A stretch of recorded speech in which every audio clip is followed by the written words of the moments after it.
শুরু হতে চলেছে মহাশিবরাত্রি উৎসব। আর ভোলে বাবার কাছে না গিয়ে থাকি কি করে? ট্রাভেল ডেস্টিনেশন উইথ অভিক তাই বেরিয়ে পড়ল তারকেশ্বরের উদ্দেশ্যে। আজকের ভিডিওতে থাকবে তারকেশ্বর কিভাবে পৌঁছাবেন। ভাড়া পড়েছে কিন্তু মাত্র 15 টাকা। পুজোর খরচ কত?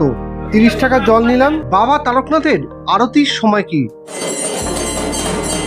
ভোগ প্রসাদের নিয়মগুলো কি কি?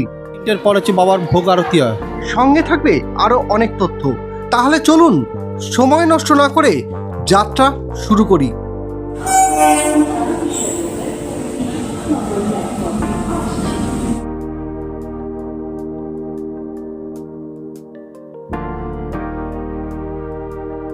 আজ 21শে ফেব্রুয়ারি 2025। আজ আন্তর্জাতিক বাংলা ভাষা দিবস।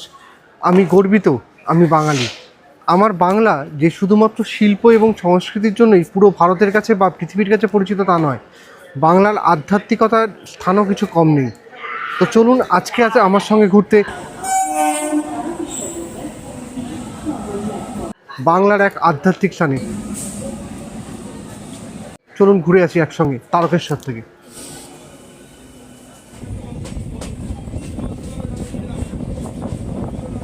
বালি থেকে তারকেশ্বর অবধি পৌঁছাতে আমাদের সময় লাগবে মোটামুটি 1 ঘন্টা মতো। আর বালি থেকে ট্রেনে ভাড়া পড়েছে কিন্তু মাত্র 15 টাকা। যদিও আমরা ট্রেনে গেছিলাম, আপনারা চাইলে তারকেশ্বর সড়কপথেও আসতে পারেন। সেক্ষেত্রে টোল আর সময় কতটা পড়বে সেটা আপনি কোন লোকেশন থেকে আসছেন তার উপর নির্ভর করবে।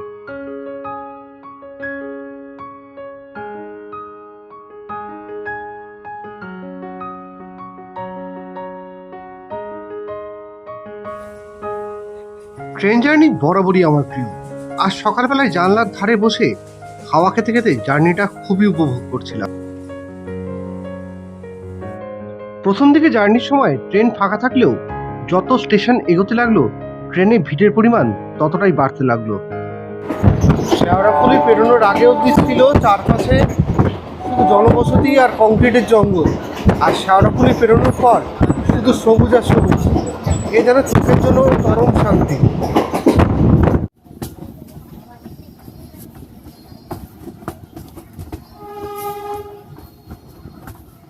অবশেষে 1.5 ঘন্টার পথের পরিসমাপ্তির মুখে আমরা পৌঁছতে চলেছি তারকেশ্বর। 10:32-এ ঢোকার কথা ছিল, এখন বাজে হচ্ছে অলরেডি 10:36, মানে 4 মিনিট অলরেডি ট্রেন লেট আছে।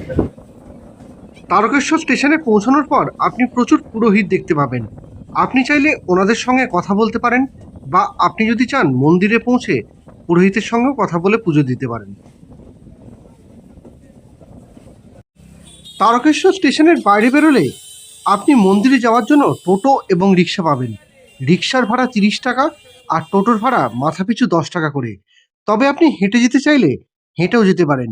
সেক্ষেত্রে 700 মিটার মতো আপনাকে হাঁটতে হবে। যেহেতু সকাল 10:30টার পর মন্দির আধ ঘন্টার জন্য বন্ধ হয়, তাই তাড়াতাড়ি পৌঁছানোর জন্য আমি টোটো ভাড়া করেছিলাম।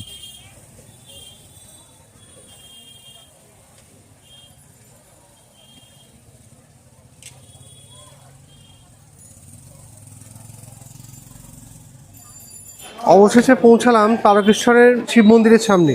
আর এখানে কিন্তু বিভিন্ন রকম কাজের জন্য বিভিন্ন রেট মন্দির কর্তৃপক্ষ দ্বারা নির্ধারিত করা আছে, সেগুলো আপনাদের সঙ্গে শেয়ার করে দিচ্ছি। আপনারা যারা বাইক নিয়ে আসবেন তাদের জন্য মন্দির কর্তৃপক্ষের নির্দিষ্ট পার্কিং আছে, সেক্ষেত্রে চার্জ পড়ে বাইক পিছু 10 টাকা। আমরা অনেকেই জানি কি জানি না, একটা কথা আপনাদের উদ্দেশ্যে বলি, সেটা হচ্ছে শিবপুরাণ মতে 64 জ্যোতির্লিঙ্গের মধ্যে একটা হচ্ছে কিন্তু তারকেশ্বর। মন্দিরে ঢোকার মুখে বিভিন্ন রকমের ঝলমলে জিনিসের দোকান আপনার চোখ টানতে বাধ্য। এছাড়াও এখানে হরেক রকমের ঘর সামগ্রী, পুজোর সামগ্রীর দোকান আপনি পাবেন। তবে আলাদা করে জুতো রাখার কোনো ব্যবস্থা এখানে নেই, অতএব আপনাকে কোনো না কোনো দোকান থেকে কিছু না কিছু নিতেই হবে জুতো রাখার জন্য।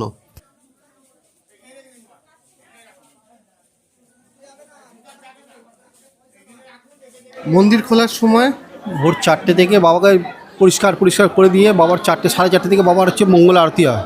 আচ্ছা আরতির পর 5:50 থেকে বাবার লাইন চালু হয় জনগণের জন্য। আচ্ছা ঠিক আছে, দেওয়ার পর 10টা 9:30 পর হচ্ছে বাবার আরতি হয়। আচ্ছা 11:10-15 থেকে আবার লাইন চালু হয়। আচ্ছা আর বিকেলবেলা 3টের পর হচ্ছে বাবার ভোগ আরতি হয়। আচ্ছা যেমন ইচ্ছা ভোগ কাটুন, গদি ঘর আছে, টিকিট কাটুন, কেটে যেরকম ইচ্ছে লাইন দিয়ে ভোগ নিন। সন্ধেবেলা হচ্ছে বাবার সন্ধ্যে 6টার পর বাবা আরতি হয়। আচ্ছা রাত্রি সন্ধ্যে 8টা পর্যন্ত বাবার পুজো হয়। বাবার বিশ্রাম হয় বিকেলবেলা 3টের পর, 3:30টার পর। বাস এই হচ্ছে। ওই সময়টা কতক্ষণের জন্য মন্দির বন্ধ থাকে? সন্ধ্যেবেলা মানে কি 6টা পর্যন্ত, 5:30টা পর্যন্ত হ্যাঁ বন্ধ। 3টে থেকে 5:30 ওই সময়টা মন্দির বন্ধ। বাবার হচ্ছে বিশ্রাম তখন। আচ্ছা, বিশ্রামের জন্য পুজো কিন্তু পুজো সবসময় হয়, আচ্ছা পুজো কোনো বন্ধ নয়, বাবার বিশ্রামটা দেওয়া হয়। আচ্ছা এই জন্য বন্ধ থাকে। ওই সময় বাবার এতে ঘর দরজাটা বন্ধ থাকে। মন্দিরে পুজো দিতে গেলে ন্যূনতম পুজো কত টাকা? 50 থেকে শুরু। 50 টাকা থেকে শুরু, তাই তো? এবার যেরকম পারবে যে সেরকম। যেমন খুশি নেই, 50 টাকা নেবে, 100 টাকা নেবে, যেরকম খুশি নেই। আর জল? জল 20 টাকা, 30 টাকা, 50 টাকা, 100 টাকা, 150 টাকা, 200 টাকা, যার যেরকম সামর্থ্য সেরকম, কোনো জোর জবরদস্তির ব্যাপার জোর নেই। এখানে মন্দির দোকান। আর জুতো রাখার ব্যাপারে জুতো রাখতে কোনো পয়সা লাগে না। ঠিক আছে, কত টাকা? 30 টাকা। 30 টাকা। 30 টাকা জল নিলাম, দিয়ে এবার বাবার মাথায় ঢালবো।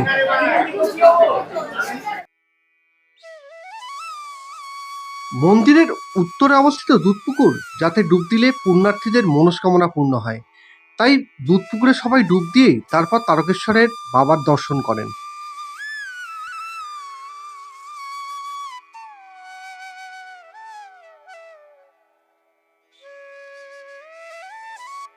চলুন এবারে আমরা একসাথে মন্দিরের দিকে এগোই আর ভগবান ভোলেনাথের দর্শন করি। শিবরাত্রি কিন্তু এখনো আসেনি, শিবরাত্রি আসতে আরো 3-4 দিন বাকি। তার আগেই মন্দিরে কি ভিড় দেখুন।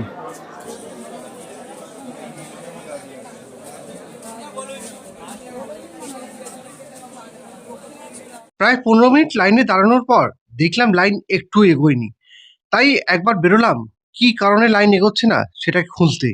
আর খুঁজতে গিয়ে দেখলাম মন্দিরে তখন আরতি চলছে।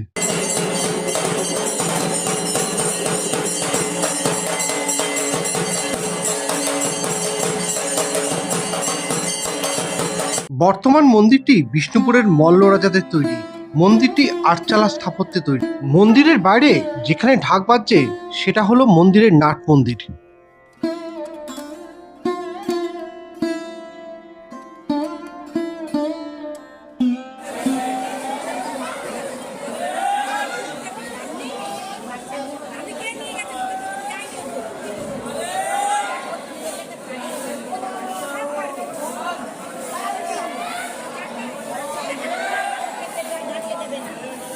মানুষের জীবনে যখন জীবন মরণ পরিস্থিতি আসে, মানে মানুষ যখন কোনো দুরারোগ্য ব্যাধিতে আক্রান্ত হয়, তখন কিন্তু বলা হয় যে এই তারকেশ্বর মন্দিরে এসে ভগবানের কাছে মানত করলে সেই দুরারোগ্য ব্যাধি থেকে মুক্তি পাওয়া যায়।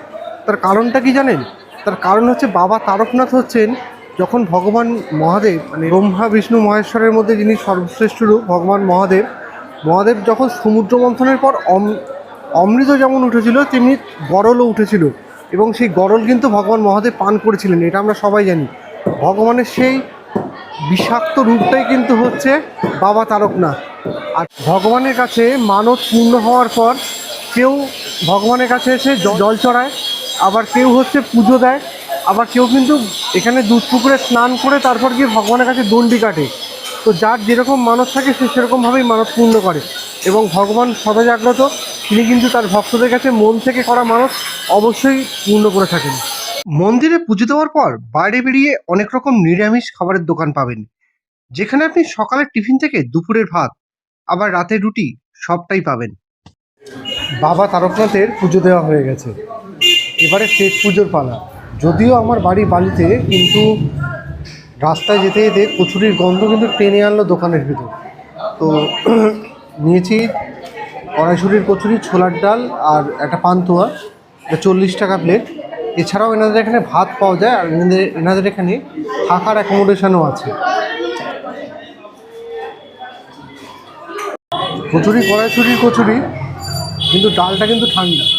ফেরার পথটা আমি হেঁটেই ফিরেছিলাম, আর আপনাদের সুবিধার জন্য যারা গাড়ি নিয়ে আসবেন তাদের পার্কিংয়ের কত কি চার্জ পড়বে সেটা আপনাদের সঙ্গে শেয়ার করে দিচ্ছি। একদম সঠিক সময়ে তারকেশ্বর মন্দিরের দর্শন হয়ে গেল, এবার বাড়ি ফেরার পালা। আজকের মতো ভিডিওটা এখানেই শেষ করছি। দেখা হবে পরবর্তী ব্লগে আবার নতুন কোনো গল্পের সঙ্গে। ততক্ষণ সঙ্গে থাকবেন, ভালো থাকবেন, সুস্থ থাকবেন। আর যদি আমাদের ভিডিও ভালো লেগে থাকে তাহলে আমাদের পরিবারের সদস্য হওয়ার অনুরোধ রইল।